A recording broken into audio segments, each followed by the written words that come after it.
Come with me. You need to see this yourself." That's what the old security guard said. Quiet, uneasy, like he wished he didn't have to be the one to say it. I just paid for our things. My wife had stepped aside to take a call. Nothing strange about that, until this. I followed him, heart suddenly heavy for no reason I could name. We turned a corner near the dressing rooms. He pointed to a live surveillance feed playing on a back monitor. And that's when I saw her. My wife, the woman I had shared 17 years and 2 kids with, pressed up against the wall, laughing into the phone, flirting with someone else. Her voice carried through the thin wall.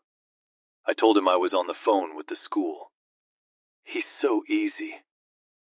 I didn't say a word. "Hi, my name is Nolan Chase, and I used to think that being loyal meant never checking the shadows, that trust meant peace." But standing there, watching her twirl her hair while she whispered, "Just one more night and then I'll tell him," I realized I'd been living in a house built on my own blind spots. The guard looked at me like he'd seen this before. "I figured you'd want to know." I nodded. My hands didn't shake. I walked back out calmly, placed the shopping bags in the car, and when she returned, smiling like nothing happened, I kissed her forehead because she had no idea. I had already started the timer. She slid into the passenger seat, still glowing from whatever lies she told. "Sorry," she said casually. "School stuff." I smiled. "No problem. Everything good." She nodded, leaned over, kissed my cheek, and not a hint of guilt touched her voice. But inside me, something had shifted. I didn't rage. I didn't press her. I observed. That night, I lay beside her in bed, wide awake, memorizing her breathing patterns, the way she clutched her phone under the pillow like it needed protection. I had questions, 1,000 of them, but I also had discipline. And that's what makes a man dangerous. Hi again, Nolan Chase. I spent 7 years as a military analyst before I ever entered construction management. You learn to see things most people don't. Inconsistencies, gaps, behavioral tells. And my wife. Suddenly she was full of them. The new gym bag she never unpacked. The mystery volunteer nights. The perfume that didn't match what she used to wear. The locked phone screen she used to leave open. But I said nothing. Instead, I rebuilt something quietly. A log. I tracked every outing, every excuse, every shift in tone. And then I called in a favor from an old friend, a digital forensic consultant I once helped through a custody battle. Within 2 days, I had access to every deleted message, every cloud-stored voice note. The voice I heard wasn't just hers, it was his. And the next file was a photo, time-stamped just 12 minutes after I paid for our groceries that day. She was in the store, but she wasn't alone. The photo stopped me cold. It wasn't the angle, it wasn't even what they were doing, just a whisper of space between them, his hand barely brushing hers near the dressing room corridor. It was her face, relaxed, lit up. That subtle half-smile she used to give me before we had kids, before bills, before life hardened around us like concrete. And now it belonged to someone else. I stared at it longer than I should have.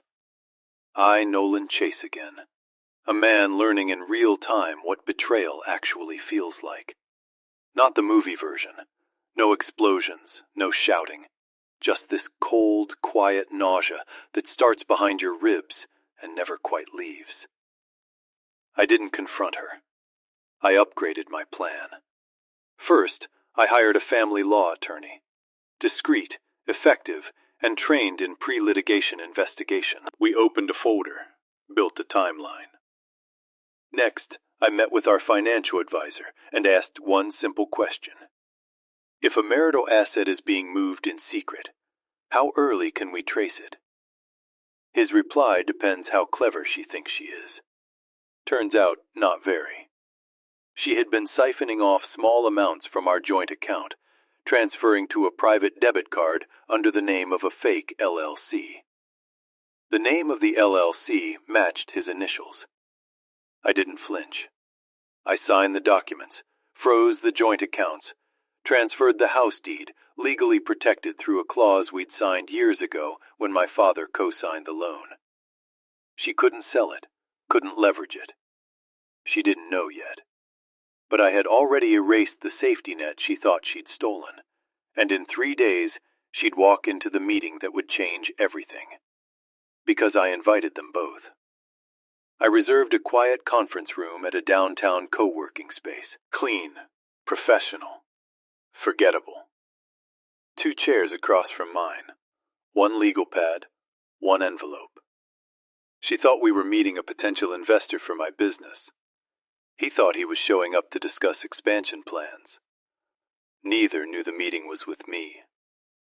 They arrived together, not holding hands, but close enough that the lie was no longer careful. He wore a blazer. She wore the same perfume I bought her for our anniversary last year. I stood when they entered. Her face drained instantly. He froze like a rookie deer on a rifle range. "Sit," I said. They did. I again, Nolan Chase. And no, I didn't yell. I didn't throw the envelope across the table like in some courtroom drama. I slid it forward, inside. Bank statements, text logs, photos, the LLC filing with his initials, her digital fingerprint on every transfer. She didn't open it. "I can explain," she whispered. "I'm not here for an explanation," I replied. "I'm here to end the story. You two started behind my back." He leaned forward, trying to sound calm.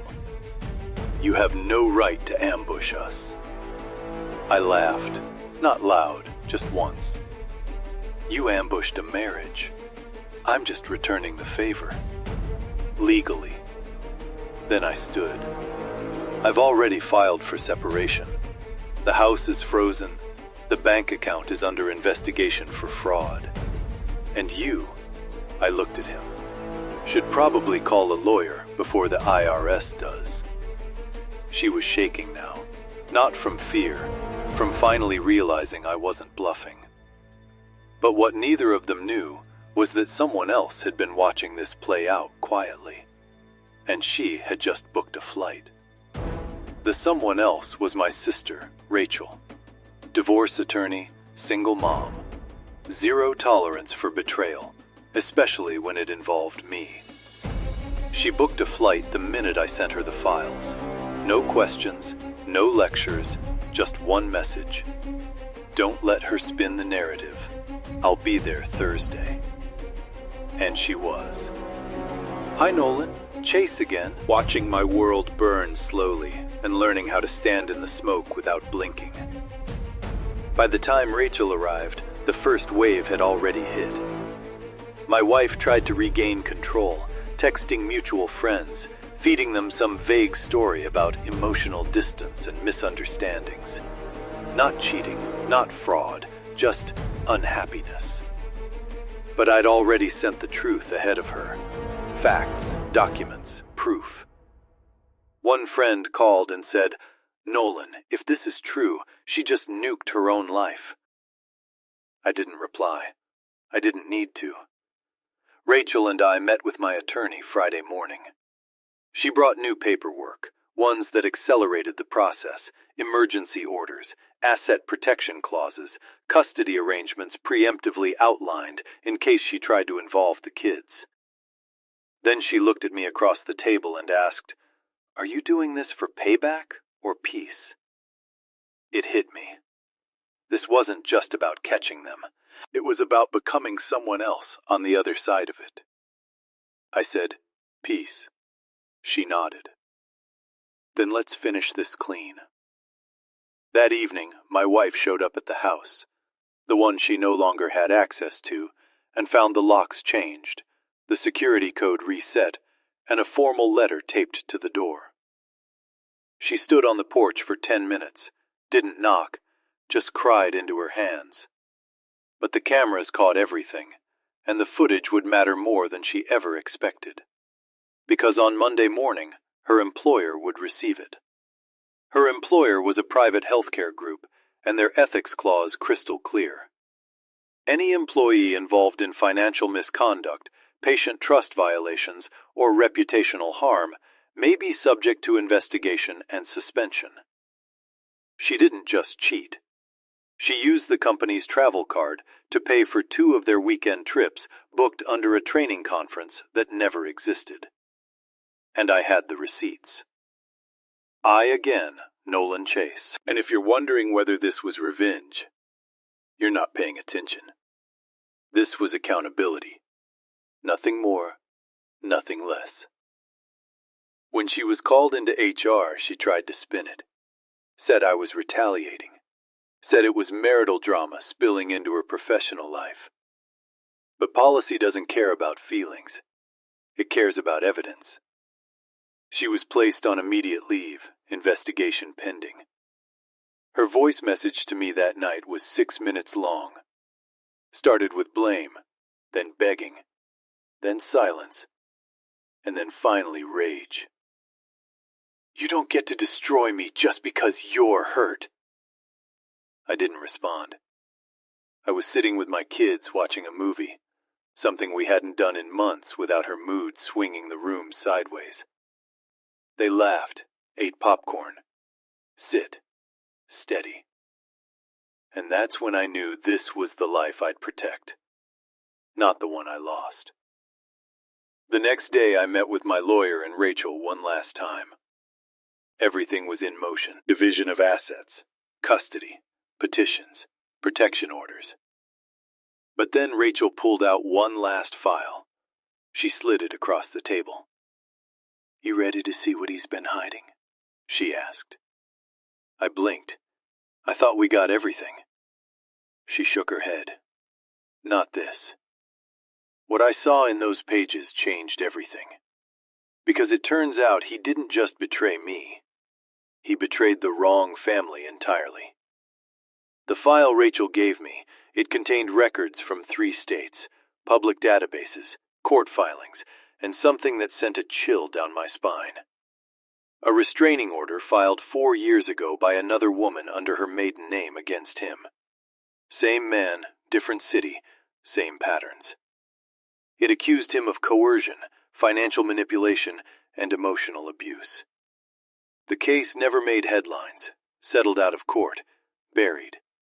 But it existed, and Rachel had it. I again, Nolan Chase.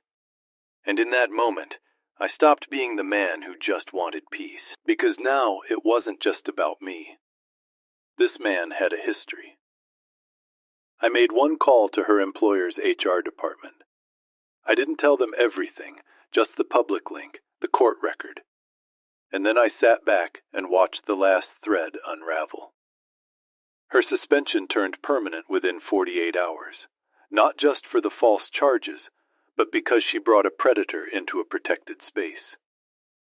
She called me from a prepaid number that night. Please, you've done enough. I answered calmly. No, I haven't done anything. I just stopped covering for you. Then I hung up. The next morning, the man finally reached out himself. No threats, just a single message. Let's meet. I showed it to Rachel. She said, he's trying to gauge your weakness. Don't give him any. So I didn't reply. Instead, I called a former client of mine, someone who worked in private security and risk mitigation. He owed me a favor. Within hours, the man who thought he was just dating a married woman was served with a legal complaint and a cease and desist tied to financial entanglement and prior conduct. His silence after that spoke louder than any apology. But there was still one final moment left, because my wife had just requested to see me in person. She arrived 10 minutes early. No makeup, no rings, just the same woman I'd married 17 years ago. Only now stripped of the mask she'd worn for the last 2. We sat across from each other in the same cafe where we once chose our kids' names over coffee and pancakes. She looked exhausted. "I know I don't deserve kindness," she said quietly. I didn't answer. "I didn't think you'd find out," she added. "Not because you're dumb, just because you trusted me too much." I nodded once. "Hi, Nolan." Chase again, sitting across from a ghost in my wife's body, realizing that the real betrayal wasn't the affair, or the lies, or even the money.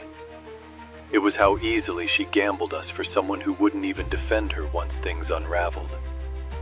She reached into her purse and slid something across the table. A photo. Our wedding day. "You can tear it up, burn it. I just didn't want to be the only one looking at it anymore." I stared at the photo. 2 kids smiling at forever, completely unaware how fragile that word really is. Then I folded it and placed it in my jacket. "I'm not here to punish you," I said, "but I'm also not here to save you." She bit her lip. Tears finally came.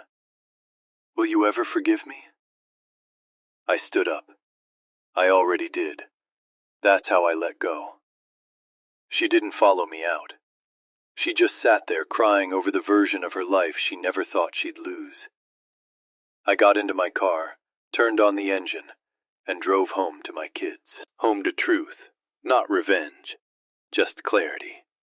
Because the difference between a storm and a reset is what you choose to build afterward. And I had already started.